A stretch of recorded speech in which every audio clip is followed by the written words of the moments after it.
Storage facility naman po ng sibuyas sa Alcala, Pangasinan na pinasinayaan. Para sa detalye kasama natin Idol Jam Victorio. 104.7 IFM. Report!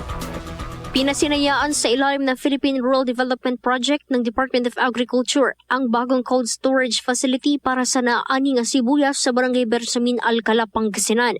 Aabot sa 96,000 bags ng sibuyas ang kayang imbakin sa pasilidad at inaasahang tutugon sa pag-iimbak ng nasa 17.45% ng kabuang ani ng magsasaka na hindi agad na ibibenta tuwing anihan. Base sa feasibility study ng proyekto, nasa 12 hanggang 14 na metriko tonelada ang average annual production rate ng sibuyas mula sa Alcala. Layunin ng pasilidad na babawasan ang pagkabulok ng naaning sibuyas at masolusyonan ang mababang farm gate price sa tuwing panahonan ng anihan. Kasama mo mula dito sa IFM Dagupan. Ito si Idol Jam Victorio. Tatak, IFM. IFM News. IFM News. IFM News.